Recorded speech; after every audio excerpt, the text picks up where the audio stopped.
Assalamualaikum warahmatullahi wabarakatuh. Perkenalkan, saya Elin Ramawati, NIM 4101418019 dari Pendidikan Matematika kelas A, Universitas Negeri Semarang. Di sini saya akan menjelaskan bagaimana cara membuat TRD jika diketahui soal seperti ini. Seorang peneliti dalam bidang kesenian meminta Anda untuk merancang sebuah database yang mencatat rincian seniman dan museum di mana lukisan mereka ditampilkan. Untuk setiap lukisan, peneliti ingin mencatat ukuran kanvas, tahun lukisan tersebut dicat, dan gaya lukisannya. Hal yang ingin dicatat sang peneliti dari seniman adalah negara asal seniman, tanggal lahir, dan tahun kematiannya. Untuk setiap museum, data yang ingin disimpan adalah rincian lokasi museum dan spesialisasi dari museum tersebut. Nah, untuk membuat TRD, gunakan Google Chrome, kemudian masuk di web erdproof.com, kemudian login. Gunakan email, masukkan password.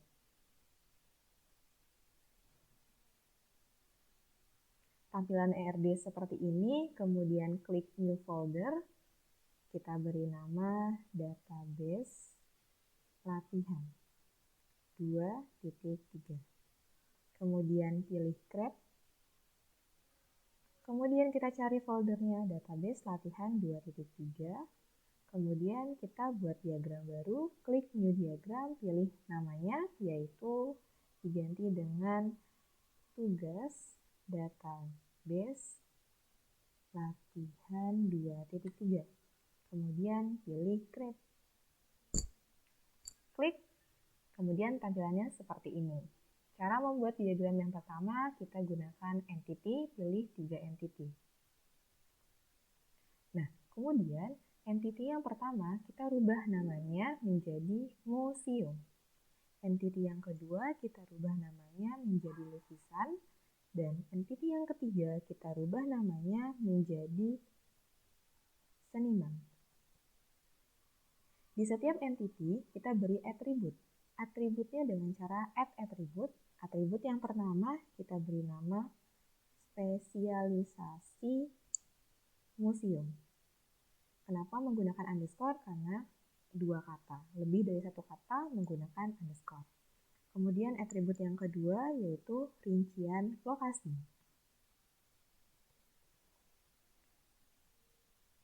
Bisa kita tempatkan atributnya sesuai dengan selera kita masing-masing.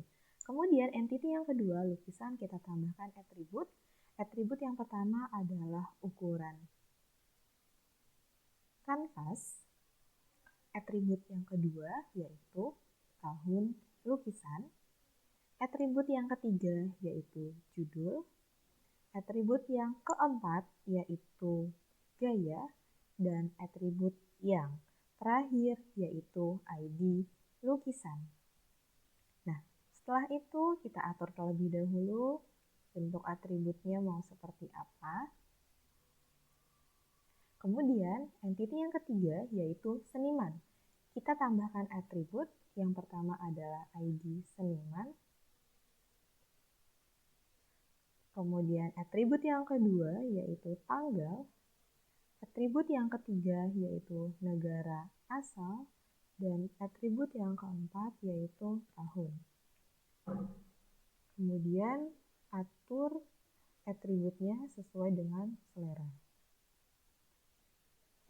Di antara entity museum, lukisan, dan seniman, pilih relationship. Pilih dua relationship untuk menghubungkan antara museum, lukisan, dan seniman. Relationship yang pertama itu beri nama menampilkan. Relationship yang kedua beri nama yang dilukis. Kemudian, relationship yang pertama kita hubungkan dengan museum dan lukisan. Entity 1-nya kita ganti menjadi lukisan, entity 2-nya kita ganti menjadi museum. Dapat kita atur sehingga garisnya menjadi lurus. Kemudian, di entity yang kedua, kita hubungkan antara lukisan dan seniman. Entity yang pertama kita ganti dengan seniman, kita hubungkan dengan seniman. Kemudian entity yang kedua kita hubungkan dengan lukisan. Atur kembali sehingga garisnya menjadi lurus. Kemudian di setiap relasi ini ada hubungannya, yaitu antara mandatory, one, optional, or maybe.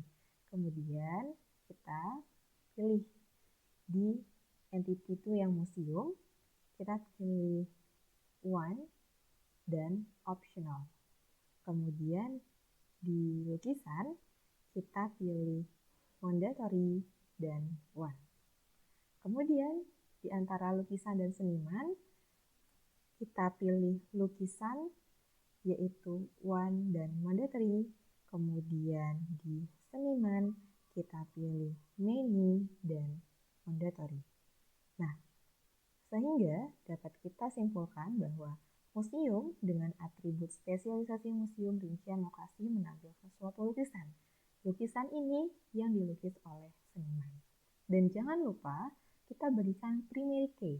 Primary key ini unik sifatnya. Jadi seperti kalau dalam perkuliahan NIM atau NIP, tapi di dalam soal ini kita pilihnya ID seniman dan ID lukisan. Mengapa? Karena ID seniman itu setiap orang pasti berbeda-beda dan ID lukisan setiap lukisan pun akan berbeda-beda. Seperti ini, kemudian pilih menu untuk menyimpan filenya. Namun sebelum itu jika tombol save ini aktif, berarti kita harus mengkliknya. Karena tombol save ini tidak aktif, maka sudah selesai. Export image, kemudian high resolution, pilih save, dan selesai. Sekian, terima kasih. Assalamualaikum warahmatullahi wabarakatuh.